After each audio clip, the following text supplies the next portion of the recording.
When Melisa was 14 years old, her father sold her to a crank cook named Possum for 2 pounds of crystal meth and a broken down Trans Am. Possum kept her chained to a rusty wood stove during the day with a mason jar of water and a box of Cheerios, while he worked in the lab back behind the trailer, breaking Sudafed and ephedrine tablets down into glass-like shards of amphetamine. In the evening, Possum would swing open the door, the cat piss stench of burning chemicals wafting into the tiny trailer, and unchain her so that she could make him meals, wash dishes, and mop. At night, as the bullfrogs began to bark and the crickets chirped, she would press her fist into her mouth, trying to stifle her cries of pain as he lay upon her, his rank smell of sweat and chemicals overwhelming her.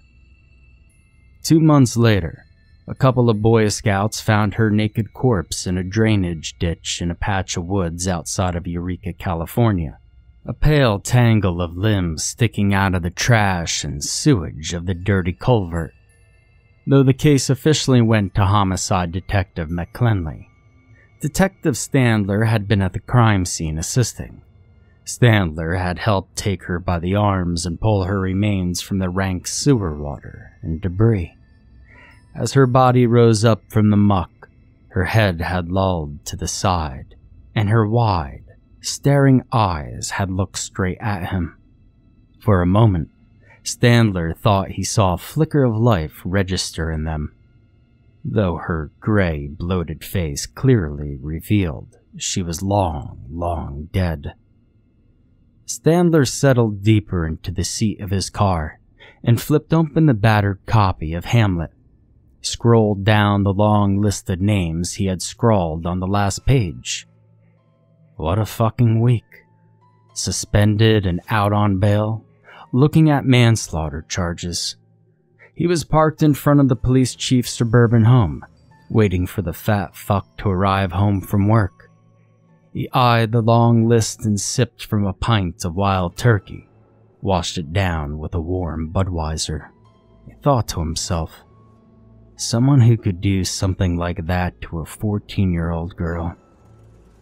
How can you let someone like that live? Who would possibly miss them?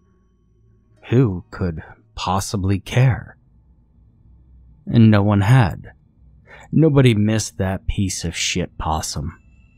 2 weeks paid administration leave was all Standler had received after he emptied his service revolver into the sick degenerate's face. It had been a big bust. The lab, kilos of meth, and an arsenal of weapons. Everyone in the department was happy, and all he had gotten was 2 weeks paid leave and a wild party at the Alibi, thrown by the other detectives and a gaggle of uniformed officers, when the inquest asked him why he had gone out there, outside his jurisdiction, to that backwoods no-man's land. He had simply replied he was following up on a lead from an informant. What was he going to say? That a ghost had told him where to look? That the little dead girl had come back from the grave and told him? That in the dark, pre-dawn hours, that twilight time between sick drunk and excruciatingly hungover, he would awake, lacquered in sweat, his wife snoring loudly beside him, the room spinning, his heart threatening to break free from his chest. And there she would be, a frail little girl, at the foot of his bed, her stick-figure limbs draped in a white nightie, its hemline stained in dark crimson streaks. The first time he had seen her, he had screamed, horrified, the raspy noise of his own startled voice burning his dry mouth and throat. His wife awoke and shot straight up in bed. What is it? What is it?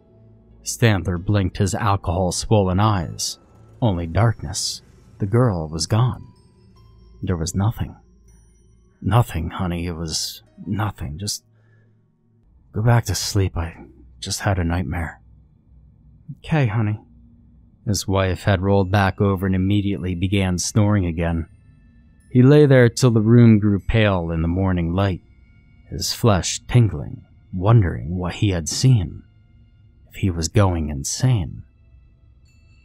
The next time the little girl had appeared, he was calmer. He blinked twice quickly, expecting her ghostly form to disappear like last time. But she didn't disappear. She remained there, looking down at him with her cold eyes, sunken deep in their dark sockets. He stared in disbelief. Was it real? Could this pale figure possibly be real? That's when she had stepped up to him, quickly, and her blue lips parted and she began to speak, to tell him things in a whisper. He thought he could smell the grave on her breath, as she murmured in his ear about the night her father had sold her to Possum. It had been a dark night, deep in the backwoods of southern Humboldt, past the mountains of Adler Point and Blocksberg, in a place that didn't even have a name, near Zinnia, on the Trinity border, where it snowed in the winter and the cold mornings found the hills hardened in ice. The sky was black and it was pouring rain.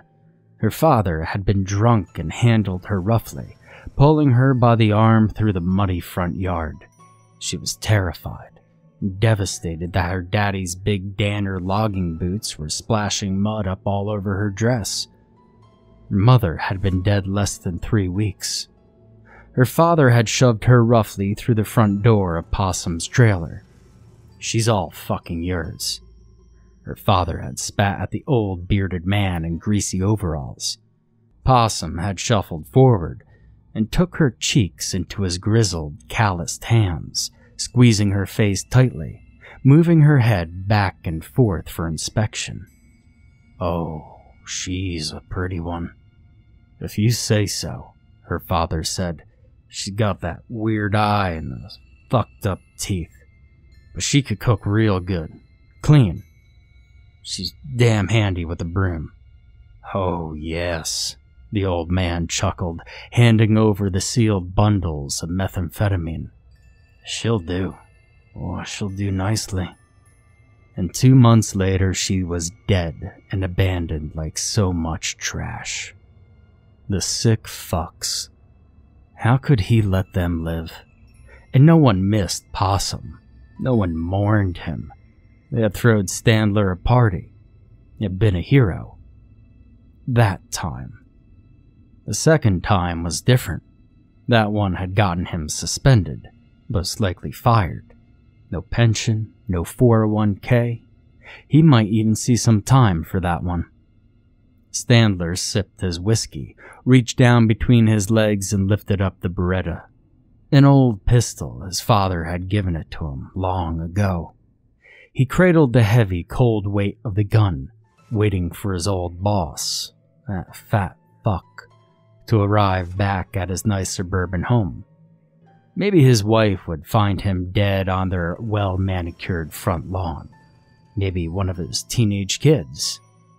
Oh well, to have a sick fuck like that for a father. Just desserts. It was a warm night, and he had the window down. The whine of passing trucks on 101 softly humming in his ears. He thought of Hamlet.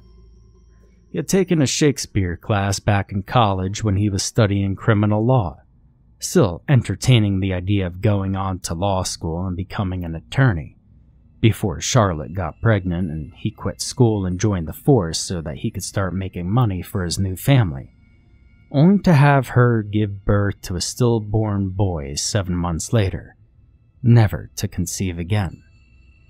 Hamlet. That tale of the haunted Danish prince had always stuck with him.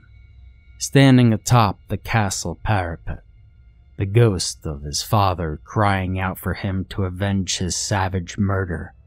Ghost. My hour is almost come when I too, sulphurous and tormenting flames, must render up myself.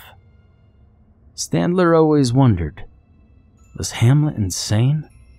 But no. That would mean they were all insane. Horatio, Marcellus, Bernardo. They had all seen it.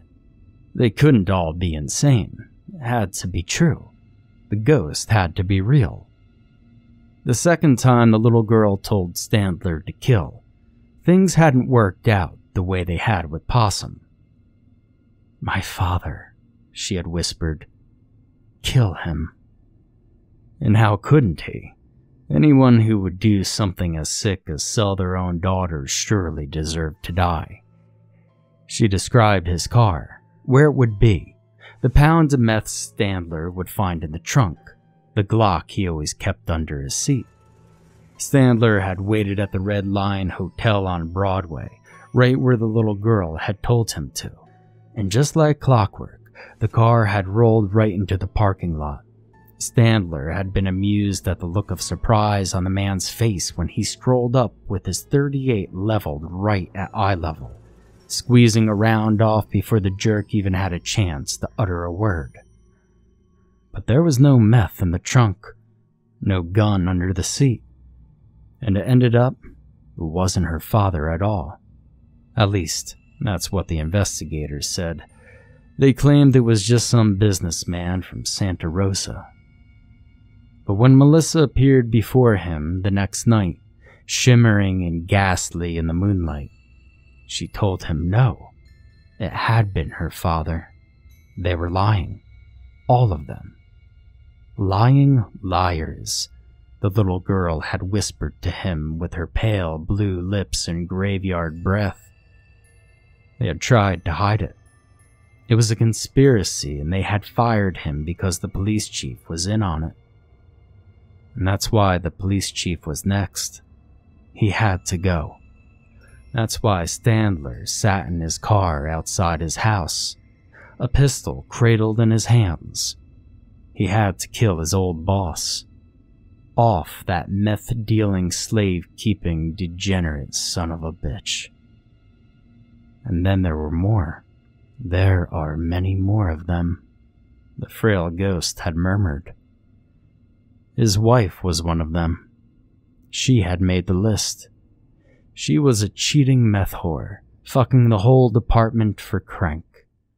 The little girl had told him all about it, late at night, moments before the morning, when the earth swelled silent and cold, and his heart beat so it threatened to leave his chest.